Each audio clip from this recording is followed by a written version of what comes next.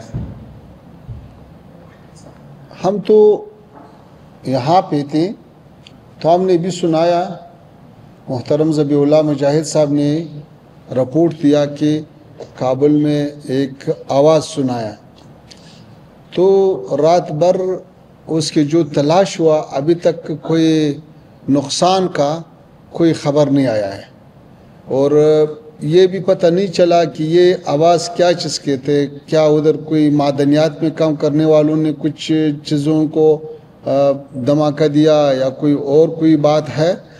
अलबत्ता सरहदी इलाकों में जो हमारे दूर दराज इलाके हैं वहाँ पे कुछ अटैक हुआ है, हम उसकी मज़म्मत करता है और हम पाकिस्तान हुकूमत का ये काम एक बड़ा गलती समझता है और इससे मसाइल हल नहीं हो सकता है। अफ़गानिस्तान का तारीख़ गवाह है कि ऐसा मसाइल ज़ोर से हल नहीं किया सकता है।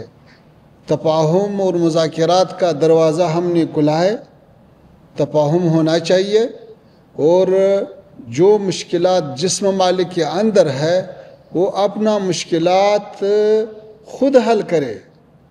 जब अल्लाह ताला ने 40 साल के बाद अफ़गानिस्तान को अमन दिया, अफ़गानिस्तान को तरक्की नसीब किया, इस पर कमनीति नहीं होना चाहिए।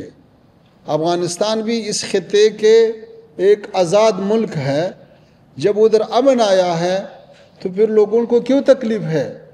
ये अफ़गानिस्तान का लोग भी हक़दार है, इंसान है, मुसलमान है, बशर है, ताकि इसी 4 सालों में जो सहूलियात आया है, जो अमन अमान आया है, जो तरक्की आया है, जो इक़्तिसाद और दूसरे शोबों में बेहतरी आया है, उसको और भी फ़रोग़ देना चाहिए। अफ़गानिस्तान में अमन और तरक्की ये सारे खित्ते के खैर में है।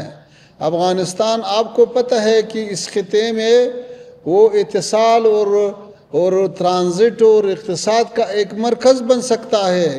ये जोग्राफिया ऐसा है कि सेंट्रल एशिया और जनूबी एशिया के दरमियान ये बेहतरीन नज़दीक रास्ता है वसल का, तो इससे फ़ायदा उठाना चाहिए, इस हालात को ख़राब करना नहीं चाहिए। हम जैसे हिंदुस्तान के साथ अच्छा ताल्लुकात चाहता है, पाकिस्तान के साथ भी अच्छा ताल्लुकात चाहता है, लेकिन ये ताल्लुकात दोनों तरफ से हो सकता है, एक तरफ से तो नहीं हो सकता है। इसलिए हमारा ख्वाहिश ये है कि ऐसा गलती को तकरार नहीं करना चाहिए।